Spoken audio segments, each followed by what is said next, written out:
Do you have a paranormal encounter you'd like to share with us? Send us an email with your story for a chance of it being featured on Weird World. In the quiet town of Harrah, Washington, in a community of fewer than 600 residents, nestled in the Native American reservation of Yakima, 9-year-old José Cantu experienced what would become one of the most unusual alien encounters ever documented. While this region was generally known for Bigfoot sightings, it has also been a hotspot for UFO activity, with decades of reports describing mysterious lights and dissected cattle throughout the area. The incident began just before 6:30 a.m. when José, showing unusual thoughtfulness for a child his age, decided to let his mother sleep while he prepared his own breakfast. Looking out the window of his family's farmhouse that winter morning, José spotted what he described as a little man in the yard. Excited and likely frightened by what he saw, he rushed to wake his mother, Martha Cantu, who was alone in bed, as José's father had already left for work.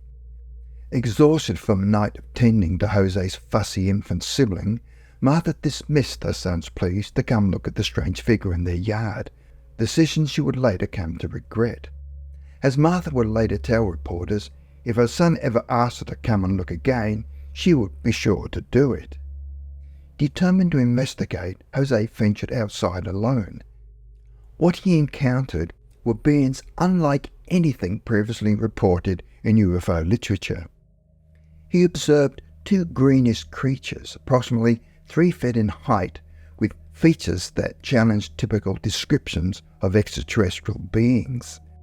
These entities, according to José, didn't have legs but instead were situated on rotating seats connected to tubes and supported by white bases. These bases appeared to have multiple small wheels or protuberances that allowed them to swivel or possibly hover, creating an almost mechanical appearance to their lower bodies. The being's upper body appearance was equally remarkable. Each creature had a pair of mushroom-capped antennas protruding from their circular heads, coarse hair, pig-like noses, and most strikingly, a single cycloptic eye in the centre of their faces. Their bodies featured rounded torsos with small, seemingly underdeveloped arms. The nature of their seat-like lower bodies raised intriguing questions. Were these mechanical devices like futuristic wheelchairs or biological components of the creatures themselves? If the latter, these beings would represent a form of cybernetic life rarely seen in extraterrestrial encounters. Interestingly, these unusual pedestal beings shared a striking similarity with entities reported by Antonio Larrubia in Paciencia, Brazil, later that same year.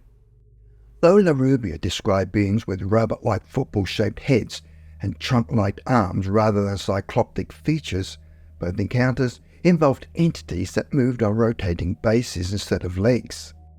Where Cantu's beings were perched on seats with wide, swivelling bases, Larrubia's balanced on leg-like pedestals ending in circular platforms, reminiscent of a ship's stall.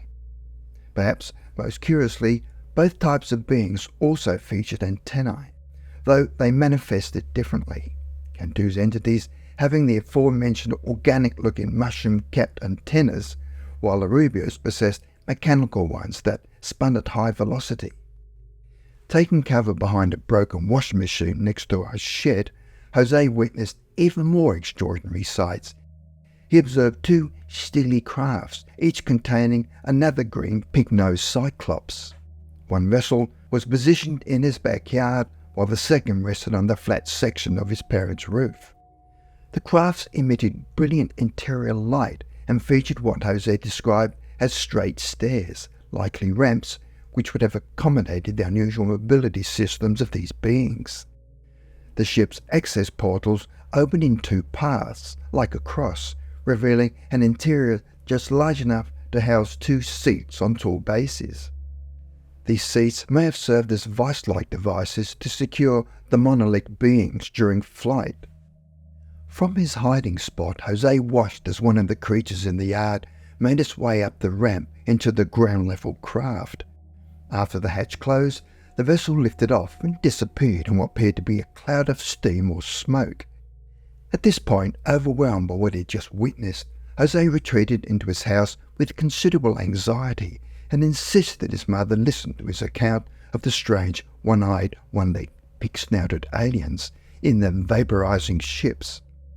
When Martha finally investigated the yard, she found no immediate sign of the visitors or their vessels. Thinking it was either a dream or childish prank, she sent Jose to school without further discussion, doing what she later reflected any mother might do in similar circumstances. However, the story was far from over. At Harrah Grade School, Jose confided in classroom aide Diane Gomez, who would later tell reporters, "Jose is a serious boy. He's not one that tells stories or lies. What he told me I took very seriously." At around 10:10 a.m. during Jose's scheduled recess time, Gomez and another aide accompanied him home to examine the site. Along with Martha, they discovered physical evidence that supported his incredible story. In the locations where Jose's indicated the rotating creatures had been, they found 2 circular marks pressed into the gravel. Additionally, they observed 2 sets of 3-hole indentations where another being had allegedly stood. These marks provided the first physical evidence that something truly unusual had occurred. The investigation expanded when Martha called her neighbour Irene Sanchez to the scene. Sanchez and her brother had already noticed something unusual from their adjacent home. A perfectly formed circular impression approximately 10 feet in diameter in the Cantu's backyard. Upon closer inspection, they found the uncut grass within the circle was inexplicably swirled upward. These marks remained visible when Jose's father returned from work that evening, providing additional confirmation of the physical changes to their property. The following afternoon, the case drew the attention of Willard J. Vogel, a police officer for the Reserve of Yakima, who, though serving in law enforcement, instead visited the Cantu home in his capacity as a respected local UFO investigator. Accompanied by David Akers, an electrical engineer from Seattle, affiliated with the Center for UFO Studies, Vogel documented the still visible circle and traces of the foot of the alleged beings. While Akers' Geiger counter detected no significant radiation, Vogel noted that the Harrah area had experienced numerous UFO sightings over previous decades, including reports of dissected cattle. He also confirmed that local CB radio operators had reported bright lights over Harrah the Tuesday night before Jose's encounter. 2 days after Vogel's investigation, Francis Story of the Toppenish Review from the nearby town of Toppenish interviewed Jose through a translator who considered himself a skeptic regarding UFOs, extraterrestrials, and other otherworldly phenomena. By this point, while some of the physical evidence had begun to fade, the marks were still visible enough to be seen with the naked eye. The boy answered all questions respectfully and honestly before asking a return to his play. The translator, initially skeptical, concluded, "I believe he saw what he said he saw." The story was published in January 26, 1977, under the headlines, "Harrah Youth Reports UFOs with Greenish Creatures." Jose's encounter occurred within a broader context of UFO activity in the region. Barbara Brost, co-owner with her husband Earl of the Hooba Hooba Cafe in Toppenish, shared her own UFO experience from 20 years prior. On a summer morning at around 6 a.m, while saddling horses with her uncle on a ranch east of Blackfoot in southern Idaho, they spotted a grayish-white object as big as a boxcar, approximately half a mile away. They watched it for about a minute before it lifted from the ground with a noise like the transference of air. While Barbara's aunt and husband Earl rushed from the house, Earl arrived too late to see the cigar-shaped object, which had disappeared at an extraordinary speed. Reflecting on her experience years later, Barbara would comment while watching rocket launches on television, "This thing was something else. Another Toppenish resident who preferred anonymity reported seeing a massive UFO over a cornfield 8 years before Jose's encounter. From a quarter-mile distance or less from their home, he, his wife, son and daughter observed an object he described as not large. It was huge, equivalent to the length of 3 train boxcars. The object hovered above the ground periodically, emitting a light so brilliant that observers had to squint. Though he had a loaded Polaroid camera in his home at the time, the witness was so stunned he didn't even think to use it. The incident, he reported, raised the hair on the back of my neck. When discussing the sighting with a Boeing employee who tried his best to convince him it was a helicopter, the witness firmly maintained, "I know what I saw."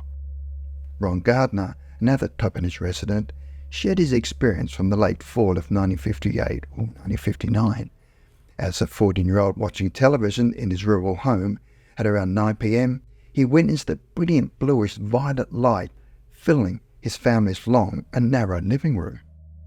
Initially mistaking it for an electric arc light, Gardner turned to see the yard bathed in purplish light and an object passing about 10 feet from his window. The object hovered 3 feet off the ground, was approximately 7 feet high, choping to real thin at the bottom, was engulfed in the mysterious light, and he watched as the last 4 feet of whatever it was disappeared behind a building. Though his father dismissed the sighting, suggesting he had watched too many Flash Gordon pictures, Gardner maintained his story, firmly stating, "I know what I saw, and I've never seen anything like it since."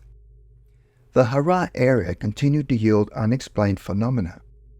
Local farmers Stan and Mrs. Johnson, who received regular reports of strange lights over Toppenish Ridge, discovered 3 inexplicable holes in their sugar beet field south of Harrah. Each hole measured approximately 4 feet deep and 6 feet wide, arranged in a precise row. Mrs. Johnson, who had been named Toppenish Woman of the Year 3 years earlier, along with her friend Judy Farquharson, reported their observations of bright lights to the Toppenish police, who notified Vogel. The officer personally observed one such light until it disappeared over Union Gap. Vogel, who had become the primary contact for UFO reports in Toppenish, noted that 6 to 8 months preceding Jose's encounter had seen numerous reports of brilliant lights over the Harrah area. Those who witnessed these phenomena shared a common refrain. They were certain of what they had seen, even if they weren't betting on convincing anyone else of it.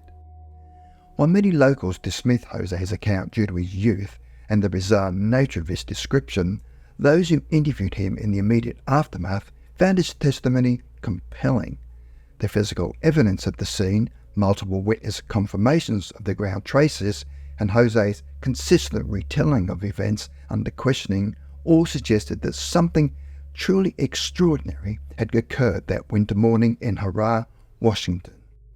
The case remains one of the most unique and well-documented close encounters in UFO history, distinguished by both the unusual appearance of the beings and the multiple pieces of physical evidence left behind.